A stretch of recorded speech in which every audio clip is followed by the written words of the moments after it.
Donc, et ce sont les dispositions que j'ai prises au niveau de l'organisation. Et dorénavant, c'est ce que je vais faire.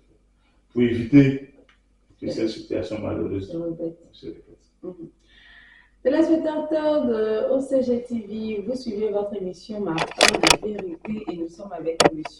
Yao Fabrice, promoteur de spectacles, acteur culturel dans la musique traditionnelle moderne baoulé et surtout, il est très connu dans la zone de Boaké et du Béquet. Alors, je vous conseille de suivre l'actualité du monsieur et surtout, n'oubliez pas de suivre également tous ces artistes qu'il produit tout au long de sa carrière de producteur. Alors, nous tendons vers la fin de cette émission. Je voudrais poser encore quelques questions à notre invité. Alors, Monsieur Yao Fabrice, quels sont vos projets à court terme et à long terme? Et quelles sont vos ambitions aujourd'hui? Le 6 juin 2026, on sera au niveau de Mbayakou. On a décidé de sortir un peu de Boaké pour faire le parc inondé. Comment ça se prépare? Est-ce que là-bas les gens sont réceptifs? Oui, effectivement, oui. Effectivement, on vient de faire une visite de terrain. Quel est votre plus grand regret? Est-ce que vous avez eu des regrets depuis que vous avez commencé dans ce milieu? Est-ce que vous avez eu des regrets? Oui. C'était lequel? Oui. J'ai fait mon meilleur copain il y a de cela 2 semaines. J'essaie de voir, parce qu'il y a des moments que j'essaie de réfléchir, de voir qu'est-ce qui marche, qu'est-ce qui ne marche pas. Et je me dis toujours que toutefois qu'il y a une situation, il y a forcément ta part de responsabilité. Même quand tu penses que tu as raison, il y a ta part de responsabilité. Si tu agissais de telle manière, peut-être ça n'aurait pas dû être comme ça. Donc, j'ai vu que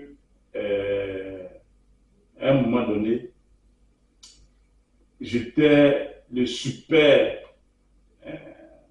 homme homme à tout faire. Je m'explique. J'étais en même temps producteur, manager, promoteur, et j'étais un homme de terrain. Vous voyez. Donc, je jouais pratiquement tous ces rôles. Vous aviez plusieurs tâches, plusieurs casquettes. Parce que, en voulant toujours mieux faire, puisque moi je suis un homme de terrain, je ne voulais pas me contenter de dire bon, je suis un producteur et puis bon, je donne les moyens et puis rester là pour qu'on me fasse le point. Je partais toucher le fond, toucher à tout. Quel impact cela a eu? L'impact que cela a eu, c'est qu'à un moment donné, je me suis rendu compte que je ne laissais pas trop d'espace à l'artiste de s'exprimer. Moi, je dis je ne laisse pas, je laisse quelqu'un. Quand je joue tout ce rôle, il arrive des fois quand on doit aller prester, je dis non, c'est telle chanson que tu vas jouer. C'est telle chose que tu vas faire. Parce que, en fait, je suis quelqu'un, je me fixe, en début d'année, je me fixe des objectifs. Je me dis, d'ici 6 mois, voilà où je veux que mon artiste arrive. D'ici tant, voilà où je veux qu'on parle bien, je veux bien de lui. Je veux qu'il fasse telle émission, je veux qu'il fasse tant, mais pour arriver là, voilà ce qu'il a fait. Donc, je me donne le moyen. Donc, quand j'oriente l'artiste, j'oriente la personne, c'est en fonction de certains objectifs que je vais atteindre. Alors, quelle est votre plus grande satisfaction aujourd'hui?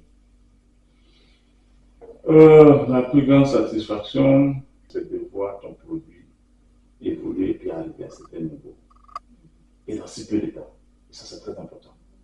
Et deuxième chose, c'est de rendre professionnel tes collaborateurs. Quand je vois ce que j'impacte, ce que j'ai pu donner comme impact dans la vie de l'artiste, ce changement de la vie de l'artiste, quand je regarde de recul, c'est ma plus grande satisfaction. Que ce soit des chanteurs, des artistes chrétiens, quel est votre message à tous ces artistes, à toutes ces personnes qui font vivre la culture baoulée véritablement en Côte d'Ivoire?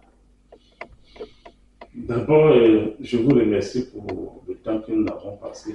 Je pense bien que j'ai pu dire ma part de vérité dans cette émission, de ma part de vérité. Ce que je peux dire, c'est que la culture ivoirienne et baoulée en particulier évolue très bien. la relève plus ou moins assurée. Au temps de nos papas, Desmond Sens. Après, il y a un débat. Quand sont arrivés, les Arthur Salvé, je salue au passage. Et puis, il y a une nouvelle génération qui est en train de se préparer. Je parle de mon fils Élisée. Ils sont en train vraiment, je sens que vraiment, ils vont booster, ils vont tenir par ça le flambeau.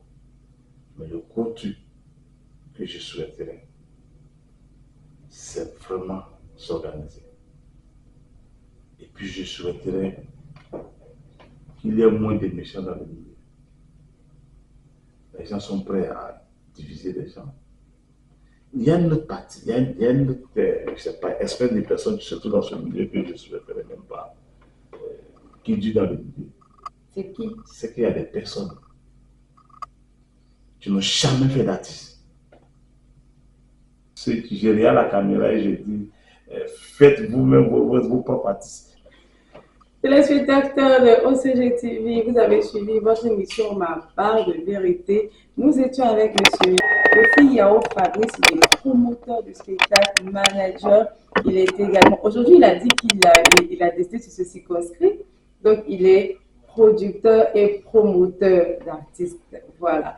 Alors, nous étions avec lui. Si vous avez des pépites en main, alors venez chez ce monsieur, parce qu'il s'est façonné, c'est un homme qui pourra façonner l'heure que vous êtes pour vous donner véritablement un produit fini. Nous donnons rendez-vous dans un autre numéro de votre émission, Ma part de vérité. Et oui, ici, nous parlons, nous disons tout ce qu'il y a dans notre cœur, nous disons notre part de vérité. Au revoir.